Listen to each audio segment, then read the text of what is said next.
فرمائے تھے ایک صاحب نے، اور پچھلے جمعہ کو وقت پورا ہو گیا تھا، اس لیے ان کے جوابات رہ گئے۔ دیکھیے بھائی، اہل سنہ کے عقیدے کے برعکس دو فرقے اور ہیں جن کا عقیدہ ہمارے عقیدے سے بعض معاملات میں بالکل مختلف ہے۔ ان کا وہ عقیدہ کفر کے درجے تک نہ پہنچائے تو بھی ہم یہ سمجھتے ہیں کہ ان کا یہ عقیدہ فسق کے درجے میں ہے۔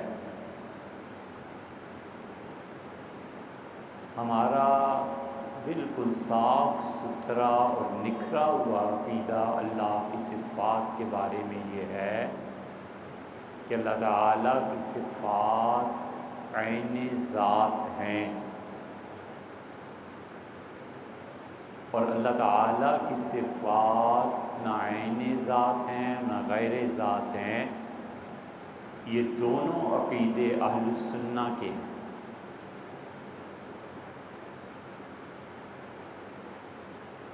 اور اللہ تعالیٰ کی صفات اس کی تعویل کی جائے گی یا نہیں؟ اہل حدیث حضرات اللہ کی صفات میں تعویل کو بدعت کہتے ہیں،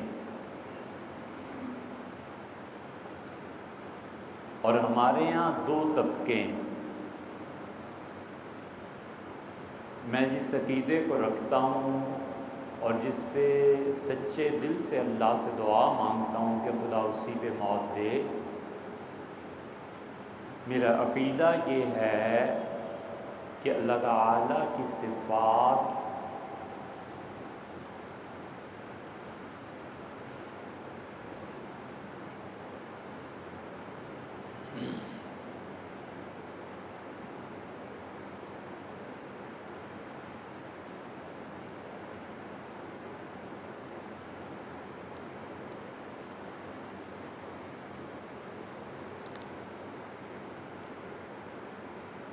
ان کو مخلوق سے کسی بھی طرح مشابہت نہیں ہے۔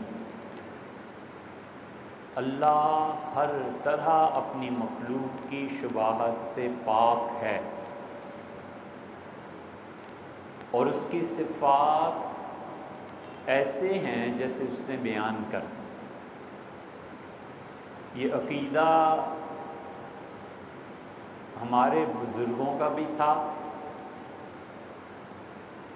اور اہل حدیث حضرات کا بھی، اور میرا بھی عقیدہ یہی ہے۔ اس کے بعد جس چیز کو اہل حدیث بدعت قرار دیتے ہیں عقیدے میں تعویل کرنے کو، میں اسے بدعت نہیں کہتا۔ بس اتنی سی بات۔ اسی طرح حضرات صحابہ کرام رضی اللہ عنہم کے بارے میں ہم اہل السنہ کا اور میرا عقیدہ یہ ہے کہ ہر وہ شخص جس نے حضرت رسالت پناہ صلی اللہ علیہ وسلم کی زیارت کی اور اس کی موت ایمان پہ واقع ہوئی، چاہے وہ کتنے ہی کبیرہ گناہ اس نے کیے ہوں، وہ بغیر عذاب کے جنتی ہے۔ چھٹی حضور صلی اللہ علیہ وسلم کی حالت ایمان میں زیارت کرنا یہ اتنی بڑی نیکی ہے کہ دنیا کی کوئی نیکی اس کے ہم پلہ نہیں ہے۔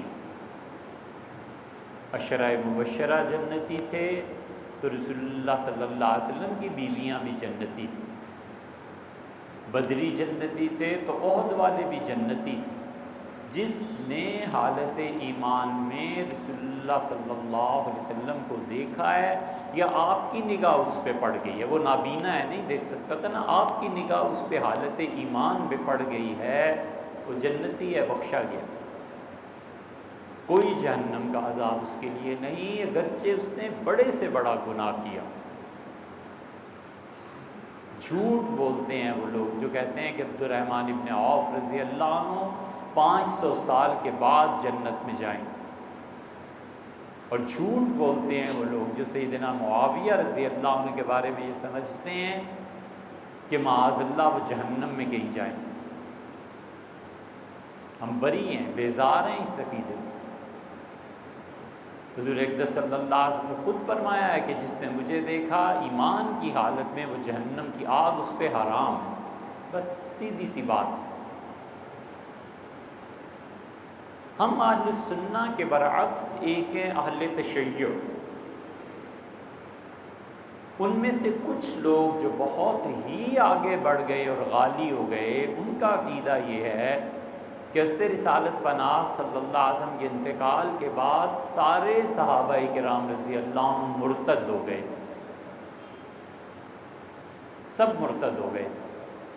سلمان فارسی نہیں ہوئے، عمار ابن یاسر نہیں ہوئے، مقداد نہیں ہوئے، سیدنا علی، حسن، حسین، فاطمہ رضی اللہ عنہ، یہ 7 یا 8 آدمی تھے، باقی سب کے سب مرتد ہو گئے تھے اور سب کے سب جہنمی اور کافر تھے۔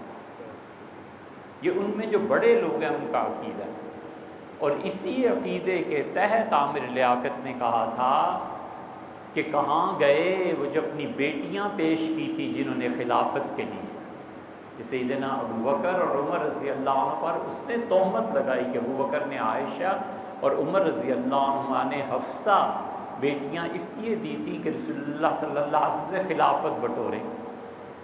ہم اسی کے جواب میں عرض کرتے ہیں کہ کہاں گئے وہ جو اتنے سادے تھے کہ لوگ بیٹیاں پیش کر کے حکومت چھین کے لے گئے اور پتہ ہی نہیں چلا، اور یہ نبوت کا دعویٰ کرتے پھرے، یہ کہاں گئے ہوئے تھے؟ اتنی عقل سمجھ نہیں آئی؟ یہ حضور اقدس صلی اللہ علیہ وسلم کی توہین ہے، ان پہ تہمت ہے۔ جواب تو دینے کو پھر بہت سے دیے جا سکتے ہیں۔ اور دوسرا طبقہ اہل تشیع میں سے وہ ہے جو یہ کہتے ہیں کہ سیدنا علی رضی اللہ عنہ کے مقابلے میں جو آئے وہ کافر تھے، ہم اس کے بھی قائل نہیں، معاذ اللہ۔ ہم کہتے ہیں عائشہ، طلحہ، زبیر، معاویہ، جتنے صحابہ کرام رضی اللہ عنہ آئے سب کے سب اجتہادی طور پر خطا کی پکے جنتی ہیں بغیر عذاب۔ جو آپ نے دریافت فرمایا اہل تشیع ایک طرف ہیں اہل السنہ کے، اہل السنہ درمیان میں، اہل تشیع ایک طرف ہیں، اور ایک طرف وہ ہیں جو ناسبی ہیں۔ ناسبیوں کا عقیدہ یہ ہے کہ ناسبی یہ کہتے ہیں کہ رسول اللہ صلی اللہ علیہ وسلم کے جو اہل بیت کرام تھے یہ فاسق تھے، علی برے آدمی تھے، رسول اللہ صلی اللہ علیہ وسلم کی صاحبزادی فاطمہ رضی اللہ عنہ کوئی خاص ان کا مقام نہیں ہے، حسن اور حسین صحابی نہیں تھے، اور وہ سیدنا علی رضی اللہ عنہ اور رسول اللہ صلی اللہ علیہ وسلم کے سارے گھرانے کی توہین کرتے ہیں۔ یہ توہین بھی ایک طرف رہی، اس کے مقابلے میں سیدنا معاویہ رضی اللہ عنہ کو لا کر اتنا بڑھاتے ہیں کہ علی کوئی چیز ہی نہیں ہے اور معاویہ بہت بڑی ہستی۔ ہم اس عقیدے پہ سے بھی بیزار ہیں اور بالکل اس کا انکار کرتے ہیں۔ میں وہ کہتا ہوں جو میرے اساتذہ نے کہا تھا اور بعد کے مطالعے اور تحقیق نے اسی نقطے پہ پہنچایا۔ مولانا عبدالشکور صاحب لکھنوی رحمۃ اللہ علیہ، مولانا الیاس صاحب رحمۃ اللہ علیہ، اور یہ حضرات لکھنؤ تشریف لے گئے، تبلیغی جماعت تھی، بڑے بڑے اکابر گئے۔ ہمارے حضرت رحمۃ اللہ فرماتے تھے، ہمیں دکھایا، فرمایا یہاں حضرت نے نماز پڑھائی تھی اور یہاں حضرت نے وضو کیا تھا، اور پھر مجھ سے فرمایا کہ یہاں حضرت نے، مولانا الیاس صاحب رحمۃ اللہ یہاں رہے تھے اور مولانا سید سلیمان ندوی اس کمرے میں رہتے تھے۔ بہت شفقت فرمائی ہمارے حال پہ، فرمایا وہ جگہ دیکھتے ہو؟ ہم نے کہا جی۔ فرمایا یہاں مولانا الیاس صاحب رحمۃ اللہ علیہ کھڑے ہوئے تھے، میں ان کے پاس تھا تو میں نے کہا حضرت جو حضرت دیکھ کے ندوہ کو خوش ہو رہے تھے، تو میں نے کہا حضرت جو نظر آپ ندوہ اور دیوبند پہ ڈالتے ہیں نا، جو نظر آپ جو دیوبند اور سہارنپور کے مدرسے پہ ڈالتے ہیں، ایک وہی نظر ندوہ پہ بھی ڈال دیجیے۔ مولانا الیاس صاحب رحمۃ اللہ ایک بہت قائد، فرمایا یہاں انہوں نے وضو کیا اور نماز پڑھی تو مسافر تھے سارے، تو مولانا الیاس صاحب رحمۃ اللہ علیہ اٹھے، اور مولانا عبدالشکور لکھنوی رحمۃ اللہ علیہ اٹھ کے جا کے لیٹ گئے، بوڑھے تھے، بیمار تھے، تو مولانا الیاس صاحب رحمۃ اللہ علیہ جا کر پاؤں دبانے لگے مولانا عبدالشکور صاحب۔ مولانا عبدالشکور صاحب رحمۃ اللہ علیہ خاموشی سے لیٹے، اور شیخ مولانا زکریا صاحب رحمۃ اللہ نفل شروع کر دیے۔ نفل پڑھ کے جب پہنچے تو مولانا الیاس صاحب رحمۃ اللہ چچا تھے نا، بہت ڈانٹا اور کہا مولانا زکریا جانتے نہیں ہو حضرت کون ہے؟ یہ تمہارے نفلوں سے کہیں زیادہ ثواب حضرت کے پاؤں دبانے میں ہے۔ اور بھی مجھ سے فرمایا کہ تمہارے مولانا تھانوی کا کیا مقام ہے یو پی میں؟ تو میں نے کہا لوگ تو انہیں مجدد کہتے ہیں۔ فرمایا یو پی کے مجدد اگر وہ ہیں تو سی پی کے مجدد یہ ہیں، یو پی اتر پردیش، سی پی سینٹرل پردیش۔ فرمایا سی پی میں مجدد ہیں۔ اور مولانا الیاس صاحب رحمۃ اللہ علیہ نے مدح صحابہ کی تحریک شروع کی تھی۔ جب اہل تشیع نے لکھنؤ میں کھلا تبرہ کرنا شروع کیا صحابہ کرام رضی اللہ عنہ پہ، تو انہوں نے تحریک شروع کی مدح صحابہ کی، اور مدح صحابہ کی سب سے بڑی مخالف پارٹیوں میں سے ایک اس وقت علامہ مشرقی تھے، خاکسار۔ تو حضرت رحمۃ اللہ ہم سے خود فرمایا کہ ایک دن مولانا عبدالشکور صاحب رحمۃ اللہ علیہ کی مجلس میں بیٹھے تھے، تو انہوں نے کہا لوگ معاویہ اور علی رضی اللہ عنہ کا تقابل کرتے ہیں، سیدنا معاویہ رضی اللہ عنہ کے جوتے مل جائیں تو ہماری سر آنکھوں پہ کہ صحابی رسول تھے رضی اللہ عنہ، لیکن جہاں تک علی کے ساتھ ان کے مقابلے کا تعلق ہے، معاویہ کو سیدنا علی رضی اللہ عنہ کے جوتوں میں بھی جگہ مل جائے نا تو انہیں چاہیے فخر کریں کہ علی کے جوتوں میں بیٹھے۔ یہ حضرت نے فرمایا تھا، اور یہی ہمارا عقیدہ ہے۔ اسلام آباد میں مولوی اگر ناصبی ہو گئے ہیں، ان کو کہتے ہیں ناصبی، جو سیدنا معاویہ رضی اللہ عنہ کو بہت بڑھا چڑھا کے، حتیٰ کہ سیدنا علی رضی اللہ عنہ بدری ہیں، علی رضی اللہ عنہ رسول اللہ صلی اللہ علیہ وسلم کے داماد ہیں، علی خلیفہ راشد ہیں۔ سیدنا معاویہ رضی اللہ عنہ کی حکومت ہرگز خلافت راشدہ نہیں تھی۔ شاہ ولی اللہ رحمۃ اللہ علیہ کی بحث نہیں پڑھی حجت اللہ البالغہ میں؟ شاہ ولی اللہ کیا لکھتے ہیں؟ حضور صلی اللہ علیہ وسلم کہا میرے بعد 30 سال تک خلافت رہے گی، 2.5 سال یہ حضرت معاویہ حضرت شاہ ولی اللہ رحمۃ اللہ لکھا ہے 2.5 سال سیدنا ابوبکر رضی اللہ عنہ کی، 10 سال سیدنا عمر رضی اللہ عنہ کی، 12.5 اور 12 سال حکومت رہی، خلافت رہی حضرت عثمان رضی اللہ عنہ کی 24.5 اور 4 سال 4.5 سال سیدنا علی رضی اللہ عنہ، 29.5 سال یہ بنتے ہیں، اور 6 مہینے سیدنا حسن رضی اللہ عنہ خلیفہ رہے۔ یہ ہم اہل السنہ کا مسلک ہے، ہمارا عقیدے میں شامل ہے یہ بات کہ سیدنا علی رضی اللہ عنہ اپنے مخالفین کے مقابلے میں طلحہ، زبیر، عائشہ، معاویہ سب سے افضل تھے، سب سے اچھے خلیفہ راشد تھے بھائی۔ اس لیے جو بھی مولوی کہتا ہے وہ اصل میں ناصبی ہے۔ ہم جس طرح اہل تشیع کے عقیدے سے بری اور بیزار ہیں، ہم ان کے عقیدے سے بھی بری اور بیزار ہیں۔ ہم دونوں کو گمراہ سمجھتے ہیں۔ وہ صحابہ رضی اللہ عنہ کی توہین کرتے ہیں تو گمراہی، یہ اہل بیت کرام کی توہین کرتے ہیں تو گمراہی۔ ہم کیوں اس گمراہی میں پڑیں؟ اس لیے عقیدہ ہمیشہ پلس مائنس ہوتا ہے، اس کے درمیان کی کوئی اللہ یا ایک ہے یا 3 ہے، سیدھی بات ہے، 1.5 تھوڑے ہی کرنا ہے۔ حضور اقدس صلی اللہ علیہ وسلم شفاعت کریں گے یا نہیں کریں گے، تقدیر ہے یا نہیں ہے، قیامت ہے یا نہیں ہے، پلس مائنس ہوتا ہے عقیدہ۔ عقیدے میں درمیان کی کوئی راہ نہیں ہوتی۔ اس لیے ہم دونوں سے بیزار ہیں، ناسبیوں سے بھی۔ اسلام آباد میں علماء جاتے ہیں تو جائیں، اللہ کیا انہوں نے جواب دینا ہے، ہمارا کوئی تعلق اس سے نہیں۔ یہی عقیدہ میرا ہے، اسی عقیدے پہ میں نے اپنے اساتذہ کو پایا، اور اسی عقیدے پہ امت کو، اسلاف کو پایا، اور اللہ اسی پہ موت دے اور انہی کے ساتھ حشر کرے۔ دوسرا سوال جو آپ نے تحریر فرمایا ہے کہ جمعے کے دن سیاہ رنگ کا جبہ کوئی نہیں اسلام آباد میں پہنتا، تو نہیں پہنتے، اب اس کا کیا کریں بھیا؟ آپ کسی فقہ حنفی کی کتاب کو نکالیے، شامی کو نکال لیجئے، شامی نے جمعے کے دن امام کے لیے کیا کیا چیزیں ضروری ہیں، کیا سنت ہے، کیا مستحب ہے، یہ لکھا ہے، اور اس میں انہوں نے صاف لکھا ہے کہ امام کے لیے جمعے کے دن سیاہ رنگ کا جبہ اوڑھنا یہ مستحب ہے، ثواب زیادہ ہوتا ہے، اس سے نماز جو پڑھتے ہیں ان کا بھی ثواب زیادہ ہوتا ہے۔ مراد یہ، اگر جناب والا کی نظر سے عبارت نہ گزری ہو تو شامی آج جا کے دیکھ لیجئے گا، نہ نکلے تو ہم ذمہ دار۔ تیسری چیز آپ نے تحریر فرمائی ہے، کیا؟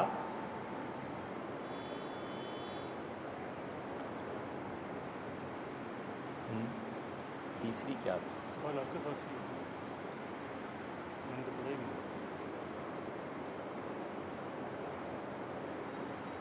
اسلام آباد میں اگر کوئی مولوی صاحب نہیں جبہ پہنتے، جمعے کے دن مغرب کی نماز میں رسول اللہ صلی اللہ علیہ وسلم پہلی رکعت میں قل یا ایھا الکافرون اور دوسری میں قل ھو اللہ پڑھتے تھے۔ یہ جنہوں نے سوال لکھا ہے نا، 101 جمعے لگاؤ اسلام آباد میں، 100 مسجدیں تو ہوں گی، کہیں یہ پڑھتے ہوئے مل جائیں تو پھر کہنا۔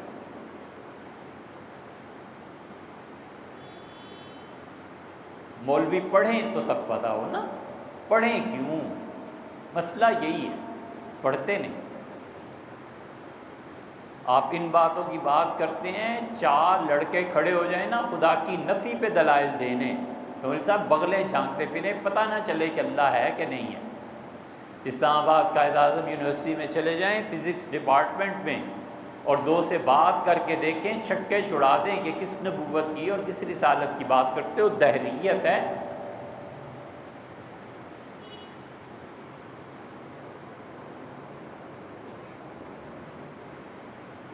بٹ میں منہ دینے سے کام نہیں چلتا، اس لیے باہر نکلنا چاہیے اس سے۔ اور تیسرے یہ اعتراض کہ جبہ ٹخنوں سے نیچے ہوتا ہے تو اب کیا کریں؟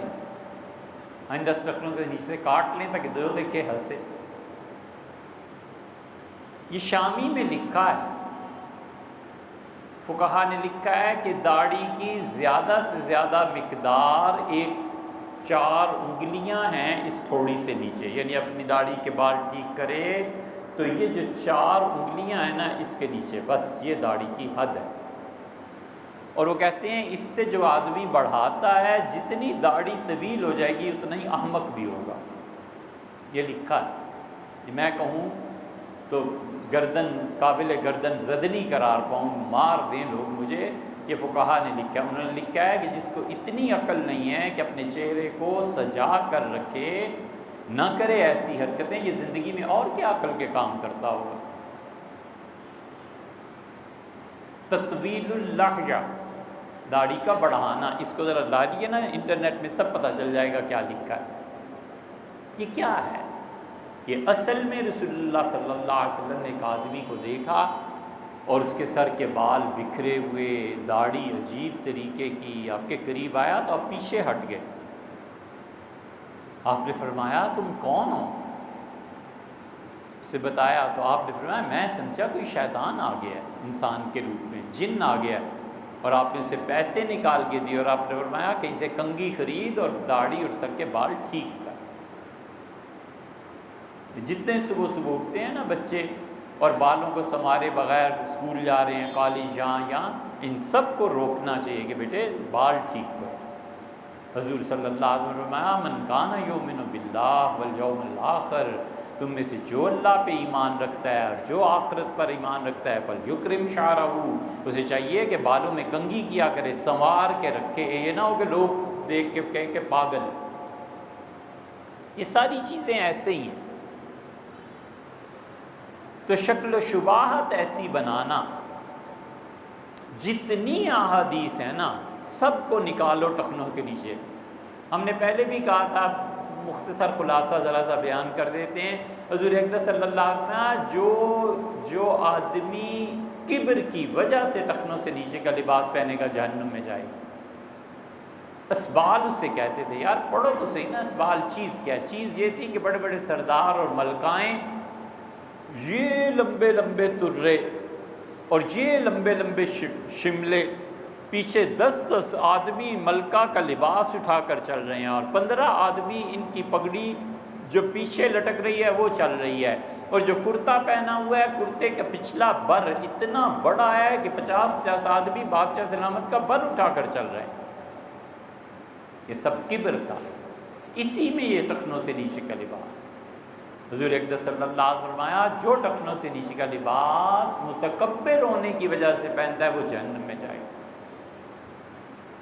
جس آدمی کو کبر کا پتہ ہی نہیں ہے یار، جس قوم میں یہ رواج ہی نہیں رہا، وقت گزرنے کے ساتھ حالات بدل گئے، اب کوئی ٹخنوں سے نیچے شلوار اگر رکھتا ہے پہنتا ہے، آپ کیوں اس پہ فتوے لگاتے ہیں؟ عالمگیری نہیں کھولی؟ فتاوی عالمگیری میں کیا لکھا ہے؟ فتاوی عالمگیری میں لکھا ہے کہ ٹخنوں سے نیچے کا لباس منع نہیں ہے۔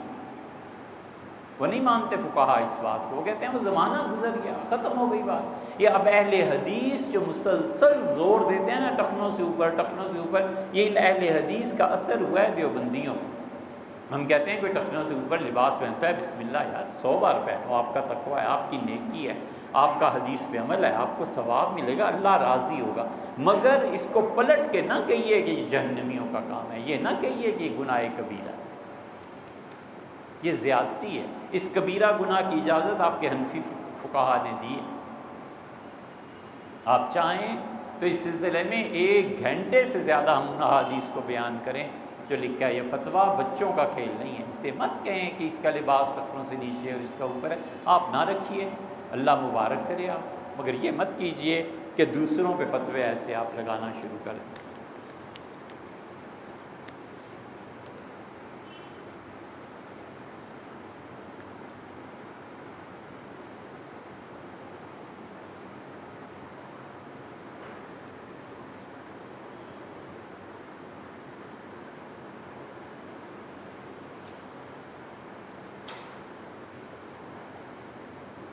یہ طلاق کا مسئلہ ہے بھائی، آپ فون پہ بات کر لیجیے گا ہم سے، فون پہ بات کیجیے گا سوموار کو، اس سے پہلے مشکل ہے ذرا اٹینڈ کرنا، سوموار کو فون کیجیے گا کوئی 12-1 بجے ایسے، ہم انشاءاللہ آپ سے بات کریں۔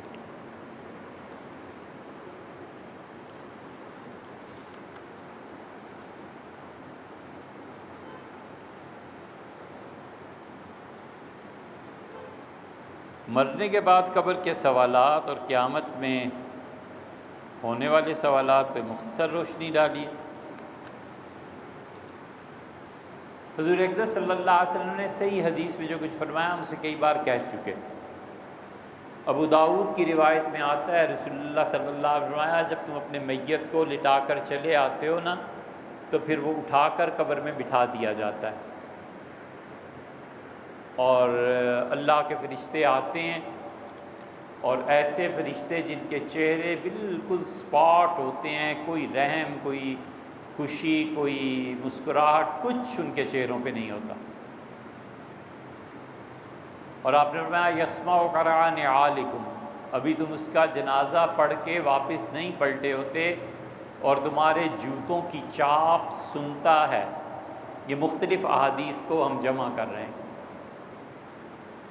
فرمایا جب تم اس کو دفن کر دو تو اس کے پاس بیٹھو اور اللہ کو یاد کرو تاکہ تمہارا بھائی ان سوالات کا جواب دے سکے جو اللہ کے فرشتے اس سے پوچھیں گے، اور اسے تمہارے رہنے کی وجہ سے، تم سے محبت کی وجہ سے، تعلق کی وجہ سے اس کا دل اپنی جگہ پر جمع رہے گا۔ اس لیے جس کا جتنا قریب کا تعلق ہے نا، جیسے ماں باپ ہیں، جیسے اولاد ہے، جیسے بھانجے بھانجی بھتیجے، وہ بات کا رشتہ، پھر اس کے بعد پھر دوستی، جس کا جتنا قریب کا رشتہ ہے وہ اتنی زیادہ قبر پہ بیٹھا رہے۔ اور اللہ کو یاد کرے۔ آپ نے فرمایا بیٹھے رہنا عصر سے مغرب تک کے وقت کے لیے، یعنی 1.5 گھنٹے کے لیے، 1.25 گھنٹے کے لیے، اور پڑھنا تاکہ تمہارا بھائی ان سوالات، دیکھو اللہ کے فرشتے اس سے کیا پوچھتے اور کہتے ہیں تمہارا پروردگار کون تھا۔ 4 یا 5 سوالات اس سے کیے جاتے ہیں، اور آپ نے فرمایا جو کافر ہے وہ کہتا ہے کوئی نہیں، اور جو مومن ہے وہ کہتا ہے ربی اللہ، میرا پروردگار اللہ، اور جو منافق ہے اس سے کہتے ہیں تیرا پروردگار کون تھا، تو وہ کہے گا کہ ہا لا ادری، ہائے افسوس کچھ پتہ نہیں ہے، اقول کما قال الناس، میں بھی وہی کہتا تھا جو لوگ کہتے تھے کہ اللہ رب ہے، باقی مجھے کچھ پتہ نہیں۔ فرشتے دوسرا سوال پوچھیں گے اور کہیں گے کہ ماذا تقول فی ھذا الرجل الذی بعث فیکم، یہ شکل تصویر دیکھو، یہ کون سی ہستی ہے جو تم میں بھیجی گئی تھی۔ مومن آدمی کے دل میں یہ بات ڈالی جائے گی، رسول اللہ صلی اللہ علیہ وسلم کو دکھایا جائے گا، بعض کہتے ہیں نہیں، لیکن اس کے تصور میں ڈالا جائے گا کہ یہ اللہ کے رسول ہیں اور میں ان پہ ایمان لایا، اور منافق بھی انکار کر دے گا اور کافر کہے گا کہ مجھے نہیں معلوم۔ تیسری چیز وہ پوچھیں گے اور کہیں گے کہ اس شخص کے بارے میں بتاؤ یہ کون ہے۔ یہ سوال ہے جس پہ امت کا اختلاف ہے، کچھ مانتے ہیں کچھ نہیں مانتے۔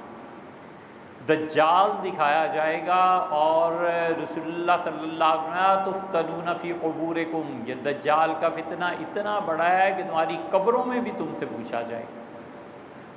مومن اپنے نور بصیرت، اندر کے نور کی وجہ سے کہے گا کہ یہ خدا کا دشمن دجال ہے، اور کافر اس کو کچھ پتہ نہیں، اور منافق کو بھی۔ اور چوتھا سوال پھر وہ کریں گے اور کہیں گے تیرا دین کیا ہے، وہ کہے گا دینی الاسلام، اسلام میرا دین ہے، اور وہ دونوں منافق اور کافر جواب نہیں دے سکیں گے۔ اور پانچواں سوال جو کریں گے نا صحیح کانٹے کا،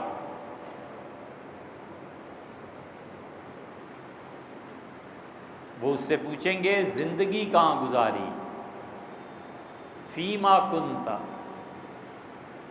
عمر کہاں گزاری، بس۔ اور فرشتے پھر اسے پکڑیں گے، اسے کہیں گے ما تلیت ولا دریت، تو نے نہ اللہ کی کتاب پڑھی اور نہ عقل سے کام لیا کہ مرنے کے بعد میرا بنے گا کیا۔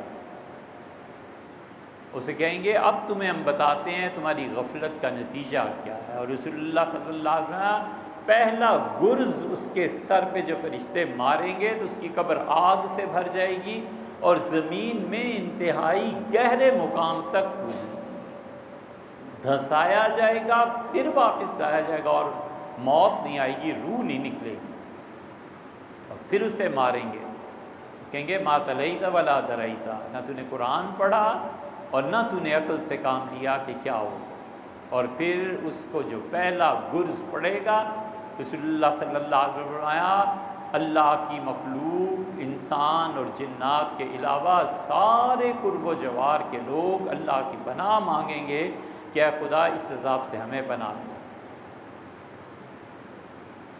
اور پھر کبیرہ گناہوں کے بارے میں پوچھا جائے گا، پاکی اور ناپاکی میں کیا احتیاط کی، لوگوں کی غیبتیں کرتے رہے، یہ سب چیزیں پھر آہستہ آہستہ آئیں گی اور عذاب ہوگا۔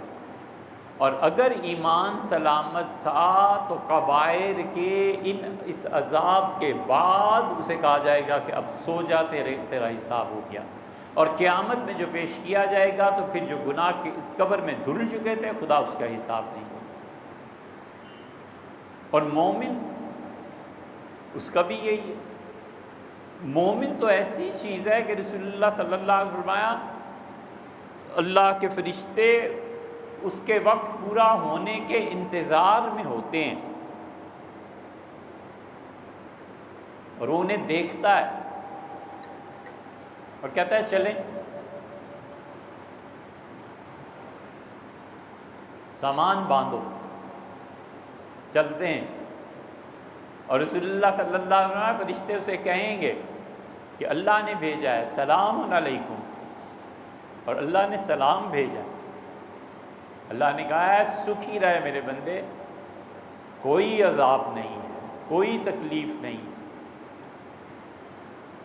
اور کہا جائے گا لا خوف علیکم ولا انتم تحزنون، کوئی خوف نہیں، کوئی ڈر کی بات نہیں ہے، بس تیرا وقت پورا ہو جائے۔ اور جو ہی وقت اس کا پورا ہوگا وہ دیکھے گا کہ اللہ کے فرشتے سفید ریشم کے رومال بچھا دیں گے، اور اس کی روح کو لے کے جب اڑیں گے تو رسول اللہ صلی اللہ علیہ وسلم جہاں سے وہ گزریں گے اللہ کی مخلوق کہے گی کیا پاک روح ہے جو اللہ کے عرش تک پہنچی ہے، اور ایک لمحے میں نظر جیسے اوپر اٹھتی ہے نا، اللہ کے عرش کے نیچے لے جا کر اسے کھڑا کر دیں۔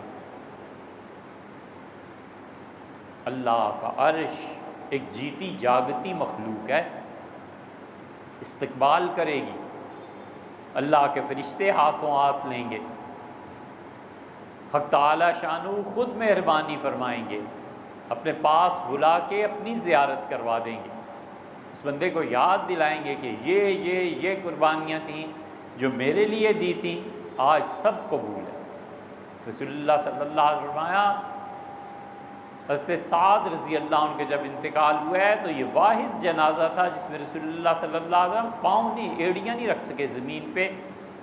پوچھا گیا کہ اللہ کے رسول ایسے تو کبھی نہیں چلے، آپ نے فرمایا اللہ کے اتنے فرشتے آئے ہیں کہ مجھے ڈر ہے میں اگر ایڑی رکھوں تو فرشتے کا پاؤں نیچے آ جائے۔ اور جب سعد رضی اللہ عنہ کی روح گئی ہے تو رسول اللہ صلی اللہ علیہ وسلم فرمایا اہتز لہ عرش الرحمن، رحمان کا عرش جھومنے لگا کہ کتنی پاک روح آئی ہے، اس نے سعد کا استقبال کیا، عرش خوشی کے مارے جھومنے لگا کہ کتنا پاک آدمی آ جایا ہے، کتنی پاک روح ہے۔ عبد الرحمن ابن عوف رضی اللہ عنہ کے ساتھ بھی یہی ہوا تھا، فرشتوں نے ایک دوسرے سے پوچھا تھا تو انہوں نے کہا ہٹ جاؤ، اللہ نے کہا ہے کہ ہم نے اس کی پیدائش سے بھی پہلے طے کر دیا تھا کہ عبد الرحمن ہمیشہ صحیح آدمی رہے گا، ایسے لوگوں کے لیے عذاب نہیں ہوا کرتا، جاؤ واپس۔ اور اسی طرح قیامت میں بھی سوالات ہوں، جس آدمی نے جو کچھ کیا ہے اپنے کیے کو بھگتے گا، بس۔